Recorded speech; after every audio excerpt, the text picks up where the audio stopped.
For 45 minutes, Japan didn't just hang with Brazil. They were beating them. They were a single half away from the biggest result in their footballing history. And then, at halftime, Carlo Ancelotti changed one thing. Not the formation, not 5 substitutions. One simple idea, and it completely unraveled everything Japan had built. And before we get into it, please hit the subscribe button and like the video. Alright, let's get into it. Houston Stadium. Midday kickoff.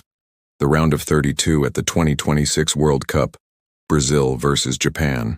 On paper, this looked like a mismatch. Brazil, Vinicius Jr., Matheus Cunha, Casemiro, Gabriel Martinelli, one of the most talented squads on the planet, managed by Carlo Ancelotti, a man who has won basically everything there is to win in the game. And across from them, Japan, a team that, for all their progress over the years, had never once won a knockout match at a World Cup. Never. That was the prize sitting right in front of them in Houston. History. A first-ever knockout round victory. The chance to finally break through the ceiling that had stopped every Japan side before them.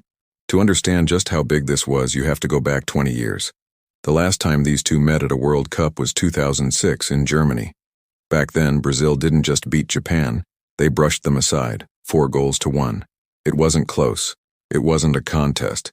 So when these two lined up again 2 decades later, nobody expected what was about to happen.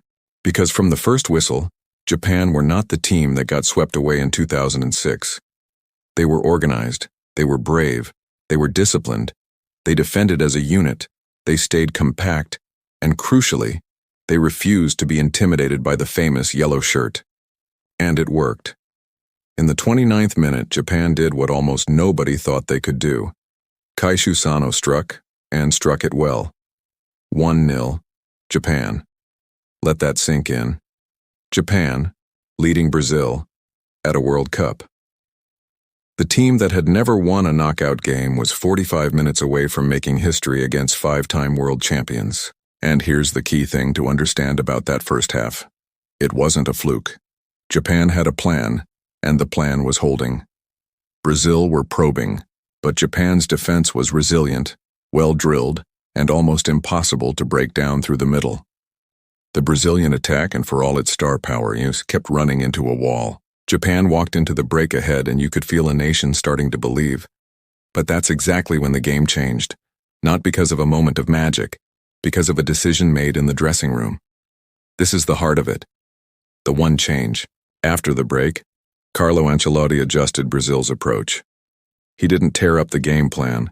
He sharpened one specific weapon. Brazil started putting balls into the box. More crosses, more width, more aerial pressure. Over and over and over. And don't take my word for it. Japan's own players said exactly this afterward. Junya Ito put it plainly. He said things were going nicely in the first half, but Brazil started putting in more crosses and pushed Japan back. That's it. That's the change. Now you might be thinking, crosses. That's the genius adjustment? That's what broke them? Yes. And here's why it was so effective. Japan's first half success was built on defending the ground game, staying compact, cutting off the passing lanes, daring Brazil to break them down centrally. They were brilliant at it. But when you start flooding the box with crosses, you change the entire question being asked of that defense. Suddenly, it's not about positioning and passing lanes anymore. It's about winning duels in the air, over and over, against bigger, physical attackers, while being pushed deeper and deeper toward your own goal.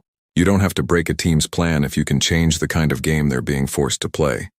And that's precisely what Ancelotti did. He stopped trying to beat Japan at the game Japan were winning, and forced them into a game they couldn't sustain. The pressure built, Japan got pushed back. And eventually something had to give. It gave in the 56th minute. A cross came in. Of course it did. And Casemiro rose to meet it, powering a header home. 1-1. The wall had finally cracked, and it cracked in exactly the way Ancelotti had designed. And now the momentum had completely flipped. Japan, who had spent the first half dictating terms, were now hanging on. Brazil could smell it. The crowd could feel it. And the goal that had felt so unlikely an hour earlier now felt almost inevitable. It came through Gabriel Martinelli. He got on the end of the move and finished it off, completing Brazil's comeback. 2-1. In the space of a single second-half stretch, Japan had gone from making history to staring at heartbreak. And to their enormous credit, Japan didn't fold. They pushed Brazil right to the final moments, deep into the additional time, refusing to let the dream die quietly. Vinicius Jr. even had a chance to put it beyond doubt, but Zion Suzuki stood tall in the Japan goal to deny him. But it wasn't enough. The final whistle blew. Brazil 2, Japan 1, and once again Japan's World Cup ended at the first knockout hurdle. The images afterward told the whole story. Ao Tanaka in tears on the pitch, a team that had given absolutely everything, sitting with the cruel knowledge that they'd been 45 minutes from history and lost it to one tactical tweak they couldn't solve in time. Kaishu Sano, who'd scored that beautiful opener, summed it up. He said the result is everything, that he genuinely believed they had what it took to go further, and that he was left feeling gutted. Coach Hajime Moriyasu admitted it was a big regret for the tournament to end there, but he was proud. He said his players gave it their all, and he hoped they'd made everyone proud and earned the recognition they deserved for working hard right up to the very last minute. And goalkeeper Zion Suzuki, even in the pain of the moment, found something to hold on to. He said it was something that shouldn't have happened, but that they'd use the experience as fuel and carry it with them into the next World Cup. So here's the part that matters most. Yes, Japan lost. Yes, the quarterfinals will have to wait another 4 years. But step back and look at the bigger picture. 20 years ago, Brazil beat this same nation 4-1 and barely broke a sweat. This time, Japan led at halftime, forced one of the best teams on the planet into a tactical rethink, and took them right to the dying seconds before falling. That is not the same Japan.